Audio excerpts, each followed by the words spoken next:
Hello and welcome to The Content Bite, a podcast for freelancers who use their words to make money. I'm Rachel Smith, a freelance journalist, copywriter, and content producer. I'm also the founder of Rachel's List, a jobs board and community for Aussie writers and other creatives. Hello, and I'm Lynn Testoni.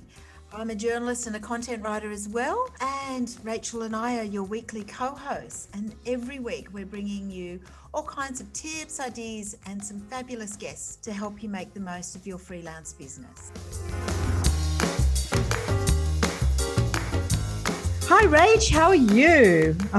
I'm all about winding down this week. What about you? I wish I was winding down, but no. As we were just talking about off air, I'm sort of still juggling work and now a child that's off school. So yeah, good times. Good times. Oh, I know. We've all been there. And you know, though, this is the time of year where you start planning ahead for next year and you think about how you can do things differently or better. And maybe, let's hope, in January we'll have a bit of downtime, which is one of the reasons why I'm really excited about this week's guest, who is our last guest for the year. Yay! And it's Jillian Bullock. Hello, Jillian. I'm just going to read a little bio for you. Jillian is known as the LinkedIn Ninja.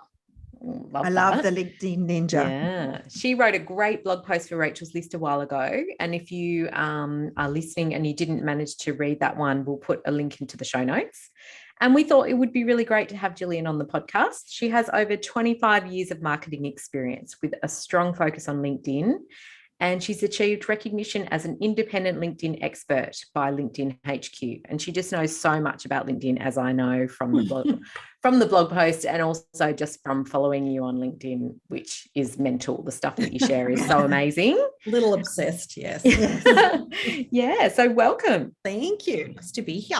Okay, well, LinkedIn is a really great area of interest for our listeners, obviously, who are all writers and other types of creatives. So we're doing a little bit of a different format for this episode. We asked the Rachel's List Gold group on Facebook what their big questions for you were. Mm-hmm. And they came up with some big ones. So some really good ones. I was really impressed. Yeah. So we might just start with that. We'll throw questions at you from specific gold members and see what you have to say. So let's start with Deb's question. Something actually that I'm really interested in because the whole newsletter aspect that's coming to LinkedIn. So what do we need to know, Deb wonders, about writing a newsletter on LinkedIn? Is that becoming available to everybody? It has, I believe, become available to everybody now in the last week or so, which is interesting because it was the day it was released, I got it as well. And then I got maybe about 150 invitations to follow other people's newsletters. Yeah. And it's like, no. I've actually got them all pending still because I was sort of like, oh, maybe I should, be a bit discerning and not just knee-jerk say no to everybody and actually spend some time going through it. So I would advise people to take that approach with them, but you can do them daily, weekly, bi-monthly or monthly as well. So you can sort of put out there that that's what you're going to produce with your writing, and you can go up to 40,000 characters. So you can basically write a novel if you want to, which is kind of ridiculous. So I'm sure I'm preaching to the converted here, but there's stats around saying that, most attention spans are about 350 to 450 or something like that words. LinkedIn claims that you should do about 1,200 words is the what people like to digest. I don't think so. I think people start to waffle like that. If it hasn't been said and succinct, you're probably re-saying it. Yeah, but a really cool little tip I can add to your listeners, which I have suggested to clients of mine, which is very, very cool, is that there is an image that can go at the top. And I would suggest that you have something there that anchors it. So it's either the name of your newsletter or your photo or your logo or something that's consistent every single time so people recognize that. All the visual learners out there will go, yay. But the other thing about it is that you can upload a GIF. So you can actually have some movement on it, which is very, very fun. Yeah. Wow. So what would you suggest for someone like me who has a newsletter every week called The Wrap Up, and it goes to over 4,000 people, Rachel's List members and job posters and other industry sort of people. Yep. To put that onto LinkedIn, obviously it's not going to be served to your whole LinkedIn audience, only going to be served to people who subscribe to your newsletter. Is that right? Yeah, but everybody gets the chance to subscribe. Okay. Initially. Okay. So is it worth kind of repurposing your external newsletter onto LinkedIn? It very well could be. I know a couple of people I have seen have done their show notes for their podcast as their newsletter. So essentially you can duplicate something that you're already doing and you'll get a different audience for it. And it does grow, and it is sort of, I use the inverted fingers here, advertised in a certain area. And LinkedIn does try and match it with the keywords that you're using and that sort of thing. So if it's, about writing or it's about marketing, they will send it to people, new people, that are interested in marketing or something like that. But I would just make sure that you're actually saying on the newsletter, originally posted or originally published on, rachelslist.com.au or whatever. Okay. So make it clear and transparent that it's duplicated. So people don't, because otherwise, say maybe with Rachel, because I subscribe to her newsletter and I'm also connected with her on LinkedIn, I get it twice, wouldn't I? Yeah. Which could be irritating. So you might lose people. Well, you might, but it's, a newsletter that's a part of an email database is not something that where somebody can comment on it. Like, let's just say I commented on it. Yeah. Then there's, a certain percentage of my 17,000 followers that's going to see that comment, which gives you new eyeballs. You don't get that on an email list. No. Yeah. Very few people will forward it to somebody else. So Deb, you initially asked that question. That's a really, really great answer from Jillian. It can, open your audience up to new members, and also you can use it for so many things. For example, putting your show notes on a newsletter on LinkedIn. Yeah. Great idea. Yeah, okay, that is a what's great our idea. next question? So the next question is from Marion, and we've also got one from Brian, which is a bit similar, and it's all about the premium membership that LinkedIn offers. And I'm sure that we've all got the emails that say you can get a free upgrade on. And what's the benefits of a premium membership? Do you need it, particularly if you're a small company? It is a good question because it all depends. So the reasons that LinkedIn tries to advertise it to you are such crap sometimes. So they'll say things like, you'll get 30 in-mails. And then statistically, so an in-mail is sending a message, like a message within LinkedIn to somebody who's not within your network, because you can send anybody a message within your network. But your in-mail is usually someone who's not within the network, right? Now, the only in-mails that most people receive is like, trying to sign up for an American Express card, or basically trying to get you to do an MBA that you've either done before or not interested in. And they're very, very badly targeted. And they're also always a sales document. Yeah. So when in-mails are received, people are on the back foot because they're like, oh, what's this about? So getting 30 in-mails is like, I don't want them. Why would I want them? That's stupid. So LinkedIn tries to advertise something that nobody wants. Versus there's things like, because that second question, was it from Brian, was like the workaround, was it? Yeah. There's a bit about, he asked. The workarounds if you don't have one, how to work around it. Yeah. Okay. So one of the reasons to have a premium is because you do filters and searching. So let's just say we were trying to find, I don't know, I'm just going to throw it out there, accountants, for example, accountants based in Melbourne. So we do a few filters with the search functions, and we go, okay, we want somebody with the title of accountant, then we want them the location of Melbourne, then we want them to be, say, we'll say second connections because we want to expand our network. Okay. So we might end up with, say, 9,000 or something like that. And you look at that and go, oh my God, how am I going to get through 9,000? Well, as a basic member, you can only see the first 1,000 anyway. So whereas if you upgrade, you can see further, but that's still a huge amount. Now, the other thing is that search result is counted as one search result. and you only get 30 of them per month as a basic user, like a non-paying free member. So what might happen is you click on the first person, you go, okay, I'm just going to, just for, laughs, I'm going to go through the first 100 and just have a look at these accountants. And so you click on the first one, which deletes the search. So you've already used one of your 30 searches. Yeah. So you go back to it, do it again. Now you're on your second search. So a really easy workaround is to actually save that search in your Chrome browser so that you don't use it again. And then when you're looking at each one of the people on the page, you right click on it. So it opens up in a new tab. Mm-hmm. And then you've got the save search there and you're only using the one search. Great advice. And so I suppose going along with your accountant search, say that you were a financial journalist, a financial freelance writer, and you wanted to find accountants that you could approach to, see if they needed blog posts or lead magnets or something like that. Yep. So you could do that on a base LinkedIn and still have quite a lot of people to contact. Yes, absolutely you could. Yeah. Absolutely. Okay. There's not a lot you can't do in the basic.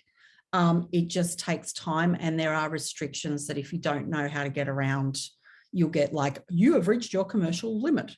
And you go, oh, great. What commercial limit? I barely are on LinkedIn. Just because I was on LinkedIn all day today doesn't mean I was on there all the rest of the month. But yeah, so things like that. Now with the next level up is Sales Navigator. Mm-hmm. So we're talking premiums about 69 Australian dollars a month, premiums about 98-ish. So that same search, for example, can be done in Sales Navigator, but what Sales Navigator will also tell you is who's been active. Mm-hmm. So you may have the 9,000 search, and then you click on a little button and it says these are the ones that have been active in the last 30 days. So now you've got like 2,500 of them. Oh, that's good, because I know that much more useful. Whenever I've had to approach somebody via LinkedIn, often usually to get a source to comment on a story or an article, an expert.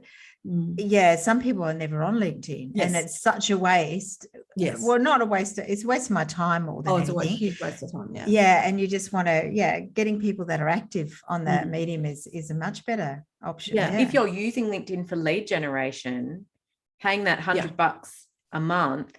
And getting, a whittled down list of active people that you can send an immediate personalized, letter of introduction to might actually, you might get enough work to pay that over and over and over. So it could actually be a really good investment. Yeah. Look, there's nothing that you can't do on a basic that is available on the paid stuff. It just makes it easier. Takes down the time. Yeah. You would literally have to click on every single one of those accountants going down the list and then check their activity section to see if they've been active in the last 90 days. Yeah.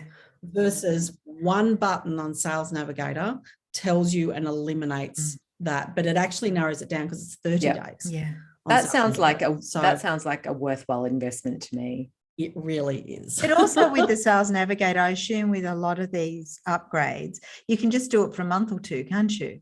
So you can, if you decide to do a big sales, you get your free month, pay for a month, and you get 2 months worth of sales outreach, and then stop it for a while, and then you could do it again in a couple of months.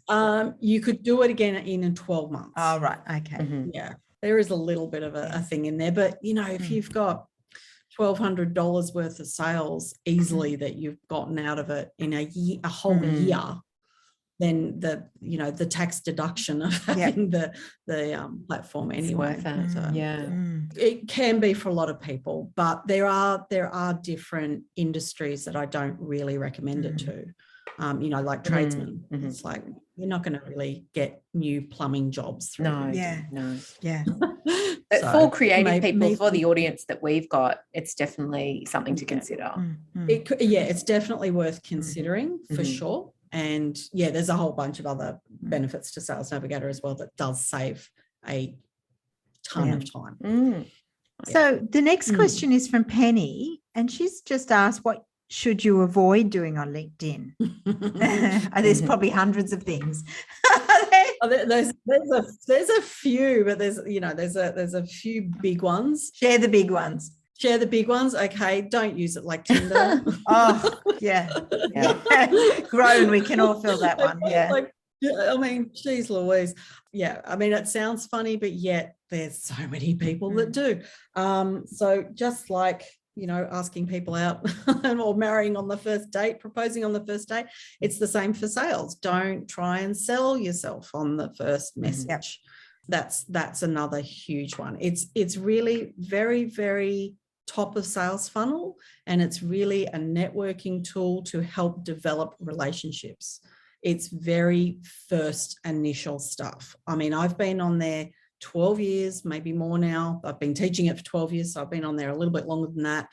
And I'm yet to ever receive credit card numbers through messaging. Like, the sale doesn't happen on there. Yeah. You know, it's more like, can I talk to you? Have you got any time? Then you make the appointment face-to-face or, you know, Zoom or whatever, phone, and then it continues on in your normal sales funnel or interviewing journalism funnel from there. But it doesn't happen on LinkedIn. So stop trying to push the sale on LinkedIn. And that goes for people's posts as well. Yeah. Any kind of like also a rule with posting, you know, useful content as opposed to, I think we touched on this in the blog post, useful content that people will help people out as opposed to salesy content. Yeah. So like sales just does not work. It's just, it comes across kind of desperate and pushy, and it's, if you have the analogy, if your listeners are as old as I am, and you remember back into the sort of the 80s and maybe even a bit of the 70s, where, you know, you had the encyclopedia door-to-door salesman guy who literally kind of put his foot in the doorway. And you think about that as like, that's push marketing, extremely pushy marketing, okay? And in this day and age with content, the entire paradigm is completely switched. It needs to be pull marketing. So you invite people and pull them into you. So that's through advice and through great content and through showing your intelligence and through showing your personality or your personal brand, if you like, and all that sort of thing. You draw people into you. So that's how it has to be. And that's the same with your content. Your content draws people towards you because they want to work with you. You obviously know your stuff. You become like a magnet, and that's the essence of pull. I love that. I mean, it brings me to that point that I think you and I talked about with the blog post, and it was content writers, journalists, copywriters who go on to LinkedIn and do kind of that desperate message, you know, like, you know, I have just lost my job, or I've lost all my work, or I've lost a key client. Does anyone want to hire me? or words to that effect? You know, what I'm guessing that comes under, you know, Penny's question of things that you do not do. I mean, are there ways to put it out there that you are free? Is it a case of saying, I've got a gap in my schedule, doing it in a less desperate way? I wouldn't really. I think it's one of those things where human nature is to, you know, give the work to someone who's busy. Interesting. So it's really about, okay, you've got 5 clients and that's all you've got, and you've just lost one, and you're like, oh my God, that was my biggest plug the one gap. Kind of thing. Then talk about the other 4. You know, not necessarily their names and their clients, but talk about the work you're doing. Or, you know, Throwback Thursday is a brilliant thing. We can always talk about old work. And I think, you know, one of the funny things, it was only this, I think it was this last week, I saw posts by a copywriter, and they'd needed, I'm not a spelling guru at all, but they'd used the wrong there. Oh my goodness. Yeah. It's like, what? And it was a comment. So they were throwing it away kind of thing. And it was like, what? I even know that one. Yeah. I even know that one. So, you know, it just because you're being quick or you're doing it on your phone and, you know, that sort of thing, you cannot do that. You're being judged all the time. And I completely judge that. Yeah, absolutely. Okay, they're great. They might write brilliantly normally, but I've just put it down now as like they don't know the basics. Yeah. I'm sure Penny got a lot out of that answer. Yeah, so did we. We did too. Absolutely. Cool. Our next question is from Vivian. This is an interesting one. Why does LinkedIn penalize you so badly if you don't post every day? Do they? I mean, No, they don't. So that's a myth. Well, that's a relief for me because, gosh. That is a myth. Okay, so what she might be referring to is LinkedIn does this interesting thing of it tests your content. So it puts out every piece of content that you put out, it sends it to about 3 to 5% of your entire network. Okay, now that's also based on a lot of things. So it's based on, the keywords you've used in your content. It could be based on the hashtags that you've used. It could be based on the main profile. In your dashboard, there's a little stat there that says how many people have viewed your profile in the last 90 days. So it could be some of those people as well that have actually shown interest in you. There's a number of factors who that test market is. So once it passes the test market and a lot of those people are interested and engaged, they're not just reading it and moving on, they're actually engaging with it, then LinkedIn will send it to more people. So it's not, it's not interesting. based I didn't know that. Yeah, so it's not really based on, oh, okay, so you're only posting with us, once a month versus once a day. It's, it is, I hate to say it, but there is a factor that it is a numbers game. Yeah. Now, it should be the right numbers. There is no point in having 1 million followers from Uzbekistan if you never work there. So who cares about those sort of size networks? But if it's a good, solid network of the right people, then it is a numbers game. So I would look at Vivian's content and actually go, what's your topics? Are your people interested in this? Or are you putting stuff there that people can actually engage with? Because just putting out something that says, oh, it was my cat's birthday yesterday. Yes. And people are like, okay, so scroll past, they're not actually engaging with it. Versus if somebody put, I have a cat, but I hate cats. Does anybody want it? And so there's then a whole bunch of people going, why do you hate cats? What's wrong with you? Blah, blah, blah. Like you get people riled up, even if it's the slightest rile up. So making those posts engaging, trying to steer away again from the salesy posts and, relevant about to the audience. Thinking about your audience, how Absolutely you're posting relevant. and what you're posting is really important. Yeah. Okay. Yeah. I mean, I'm tagged on stuff sometimes and I just look at it and go, you poor schmo. I have no idea what you're talking about. Yeah. Like when they start talking about cryptocurrency or something, why have you tagged me on that? I don't know the first thing about it. Yeah. Interesting. Don't know, can't comment. I'm going to look like the other thing is because it's so public, it's ego driven, right? So you can't ever put anything out that makes somebody look bad. Yes. So for me to be tagged on something that says, we'd love your opinion on cryptocurrency, I don't know the first thing about it. So I'm going to look bad. So therefore I'm not going to engage. Yeah. Interesting. Yeah. I'll just pretend I didn't see it. We've all done that. Oh, wow. Well, that's really interesting.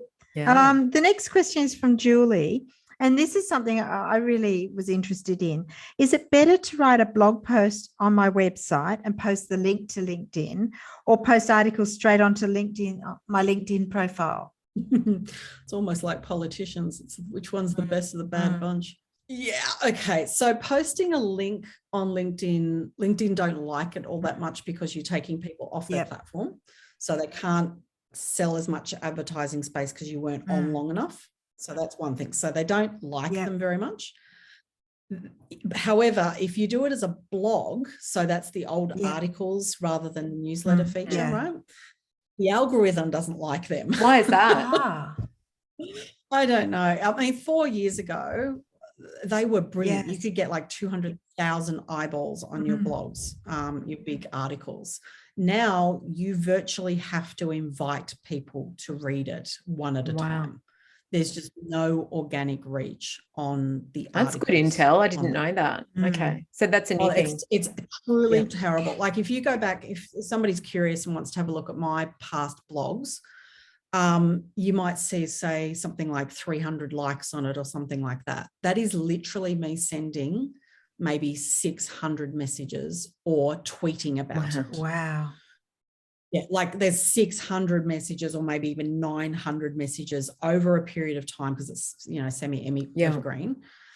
And then it's highly engaging, a very targeted audience. And then those ones come back and actually just like it or something like that. It's like, it's hard work. It's my assistant. Oh my God. My assistant had been going like, you know, 2 weeks straight almost, and then keeping under the radar of how many messages you can send in one day as well. So there's no point really writing articles on LinkedIn anymore. Is the bottom line. Well, look, there is a point, because to me, articles are, you know, you gauge somebody's interest in something through the short form content. But when somebody's really interested, and, you know, let's just say for the freelancers, you know, it could be a big contract that may be over time worth, you know, $30,000 or something like that, then that big form content is great to send to a decision maker that's making a decision worth $30,000. Yeah. Okay. So it's not for the sake of getting eyeballs and like organic eyeballs. They just forget that notion. You will not get organic eyeballs on it at all. It's absolutely. So is it more about building your authority? Absolutely. Okay. It's a very strategic move, building your authority. Okay. Yeah. Interesting. All right. We've got a really interesting question from Nigel, and this is one that, you know. Oh, a man, finally. A man. They're all being. I know. Well, we did have one from Brian, but we combined his with, that's right. with Marianne's question. But this one is from Nigel, and it's really interesting because I think there's a lot of freelancers out there who do different things at different times. And it's like, how do I reflect all those things that I do on LinkedIn and attract the right people? Because he said, is there a way to set up your profile if you have more than one string to your bow? I do different things, but I feel that combining them on my profile works against me when it comes to employers taking me seriously. So how would you sort of suggest that freelancers who do have all those different strings to their bow, I suppose, set up their profile? Yeah, no, it's a really good question, because I get this one often, actually. I've had some people set up separate profiles, which is actually against terms and conditions. And the reason they set it up is, for instance, there's a person that owns a magazine thing, and they've got like different magazines for different things. So there's like one for mortgage brokers and then one for stockbrokers and blah, blah, blah. So he wanted to actually have like all the mortgage brokers follow him on one profile and then all the stockbrokers and whatever else. But he just got so confused with it all. And then if LinkedIn finds it, they'll either ask you to merge it or they'll just delete one. Yeah. Yeah. So it does make it super confusing. The way that I would recommend to do it is to actually, you know, this day and age, people do have a lot of strings to bows, even if they're, let's just say they're an employee at, you know, Fairfax or something like that. Quite often they're on a board of something, or they're on the, you know, P&C for their kids, something or other. And do you know what I mean? Or they're writing a book on the side as well. So there's not many people that only do one thing. Yeah. So what you can do in that case is set up multiple sort of jobs in the experience section and just decide which one's the top priority for you. Because if that's the top priority, they can be all current. The most I've ever done is 9. I've built a profile with 9 different positions kind of thing. They were all current. And the top one is the one that goes, it's duplicated up near the top of your profile. That's the only reason why you need to pick one as sort of the top. But you can change things around as well. So if you've got one that you're, you know, sort of, if you've got a book coming out, you might want to put the book up the front. So you just tweak your profile accordingly. Yep, exactly. So you move that one up the top. If they're all current positions, you just literally click and drag it up the top. And then maybe the background cover image behind you, you add the book. So, you know, launching on 31st of December or whatever it is. That's good advice. I know in my headline as well, I have freelance journalist, copywriter, and content writer, and then I'll have a line and I'll say founder of Rachel's List, and it's all just there's all the things that I do encapsulated in the headline. Yeah. Is that a smart way forward? Or it is, especially when you're doing multiple things, that you want to be nice and clear with, that you wear many hats, and these are all the hats that I wear. Yeah. So you use the vertical line, just the vertical line to separate the things out, and that seems to work as well because those keywords are being picked up, and so no, the pipe is a good one to use, which is the one that's above the return key on my keyboard anyway, because some people use like a diagonal one, which is people associate that with a URL. No, I use just the straight the pipe. Yep. But you can separate them by all sorts of things too. That's interesting. So there's a great question from Tracy, and she's asked about great lead generation strategies that you can use on LinkedIn. It really depends on what they're trying to do. Is it B2B, B2C, a big ticket item, a tiny little $10 ticket item, like, service versus product? I think for most of our listeners, it'd be mainly writers who are trying to find new copywriting clients, or they're trying to approach content managers or heads of digital agencies or editors and that sort of thing. Okay, so let's just take one of them. So if we're looking for a copywriter or a head of a digital agency. Okay, so an easy way to start the ball rolling for that is, then this also depends on how big their network is. So if you've got someone that's got maybe 200 connections, then that's really a growth strategy. So they need to use those filters that we were talking about earlier, and start looking to see second connections in the database that they've got access to. That's really a growth strategy, that one, versus someone who may have 10,000 connections already. Then they would use the first connection filter, because I bet they already know 100 already. So that's really about solidifying who they already know and reconnecting and getting back in touch with those people, because they're not, don't forget, just because they met somebody 10 years ago who was a digital agency person then, they may not be now. So that it's really important to do those filters, because you're so quite often surprised at going, oh, they're head of blah blah now, where people have ended up. Sometimes it's very pleasantly surprising when it's like, oh, okay, they're the head of such and such. I had a personal assistant who was a part-time personal assistant for me like 8 years ago, and now she's like a decision maker in a major place in the social media marketing. It's like, aha. And yes, I have got work out of that. Right. Interesting. She didn't even look at anybody else. It was like, oh yeah, we need Jillian. Wow, that's good. I suppose in that first strategy that you were talking about, and you mentioned it was a growth strategy, are you saying you would go to those people and connect with them and then start sort of commenting and engaging with their posts and familiarizing yourself to them in that way before you would say send a letter of introduction?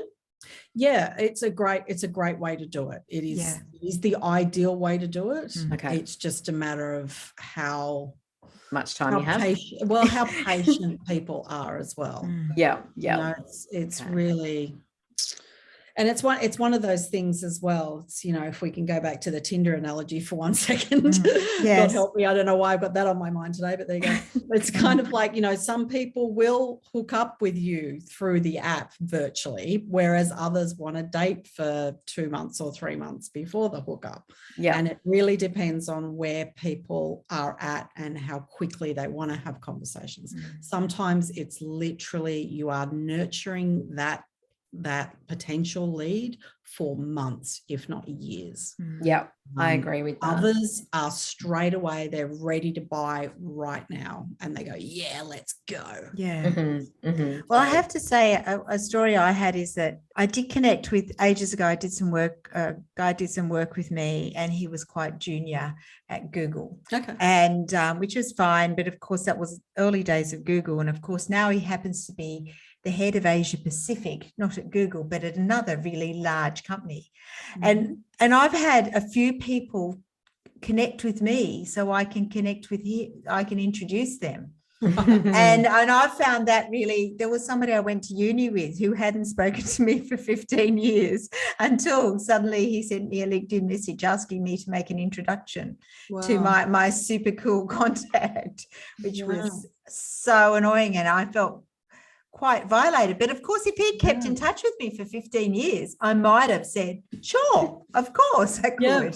Yeah, but out of the blue, after 15 years, it was so not cool. That's one of those messages you pretend not to get. I think that was that was my approach. I mean, you just feel like you're being used, and that's the thing about LinkedIn.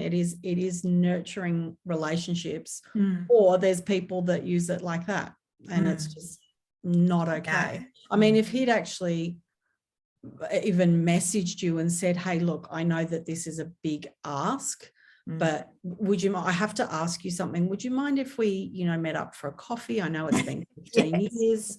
I have something to ask you, but I don't want to waste your time. And I feel really awkward asking such a big favor. Like, as if if you're just humble about it sometimes, I think people are more willing to help. But when they just go straight in there and go, hey, can you introduce me? It's like, it sounds like the little red hen, doesn't it? Who will help me cut the wheat, and who will help me? Who will help me eat the bread? Oh, I will. Too bad. My gosh, this has been so interesting. So interesting. I think we've all learnt lots. Little red hen and tender. I do think that the dating analogy brings it home to people, because sometimes people forget, maybe because you're behind a computer and a screen, they forget that there is a person on the other side. Absolutely. That's the same person that you would have, meet at a networking event, or you've worked with 10 years ago, 15 years ago. And, it's just, to be honest, some people have been really struggling with all these lockdowns and isolation and stuff as well. Like, God, can't you just give them the time for a 10-minute Zoom even? These are people, I think it's going to really help people, get their head around different ways to use LinkedIn and to use it more efficiently, because we have ideas on how to use it, but sometimes they don't really hit the spot, so to speak. And I don't know, a lot of people ask me for templates all the time. They're like, oh, can you give me like a messaging strategy template? And it's like, have you ever received something that you're pretty sure was mass produced through LinkedIn? Oh yeah. How did it make you feel? All warm and fuzzy and special? Oh no, I could tell that it was. Well, don't ask me for a template. Just personalized messages. I think that's such an important piece of advice. And it's not the place to cut corners, I think, is what you're saying. People and relationships and this is your business, this is your income. This is not where you want to cut corners. And it's not worth cutting corners. But the great thing about it is, what is rampant on LinkedIn these days is these plugins, which are against the terms and conditions and can get your whole profile banned and removed. But these plugins that actually template mass messaging, and they not only put your profile at risk, but they also are stupid, because nobody likes not very them, effective, and then ineffective, right? But the thing is, because we're all receiving them so much, putting an actual personalized message on there makes you stand out like you wouldn't believe. I love that advice. Oh, Jillian, thank you so much for talking to us today, and sharing your advice for all our Rachel's listeners as well, and their questions. No problem. And where can people find you if they want to track you down? Obviously on LinkedIn. Obviously LinkedIn. That's it. So if they look for the LinkedIn Ninja Down Under, because there is another LinkedIn Ninja in the US. How dare she take your special name? She had the certification. This is a 12-month certification. Oh, okay, right. So so there's actually 11 of us. There's 11 of us, but nobody else can use the name in the US, so she kind of stuffed that up. But so they can either find me there or Jillian Bullock, which is with a J, of course. And that's just send me a a LinkedIn request, and if you personalize it, Personalized even request. better. Yes. They can only, by default though, with the creator mode, they can only follow. Okay. So the way around it is to look for the little more button, which has 3 dots. Yes. And underneath there is the connect button. Okay. Oh, good advice. All right. Yeah, that's good. Good tip. We'll pop all that into our show notes, and we'll also pop the link to the blog post that we did with you. And yeah, so thank you, everybody. I mean, it's been another great year on the podcast, hasn't it, Lynn? Yeah, it's been great. And we've had so many so much feedback that's been really valuable, and I really appreciate it. And can I also do a big shout out to our wonderful producer, Josh from Market Enterprises. Oh, yes. Who every week tidies us up, Rachel, makes He us does. sound really good and way more professional than I think we really deserve. And yeah, so a big shout out to Josh. And Thank you, Josh. Yeah, you're the best. And thank you again, Jillian, for Thank you, Jillian, sharing your time with us and your advice. It's been amazing. You're very welcome. All right. Well, All everybody, right. Merry Christmas from us. Have a fantastic new year, and we will see you in 2022. Or fresh and revitalized. Yes, probably at the end of January, because we really need that Yes, for time sure. to put our feet up. And Yes. Well, I can feel it. Okay. Thanks. Thanks, Bye. everybody. Bye.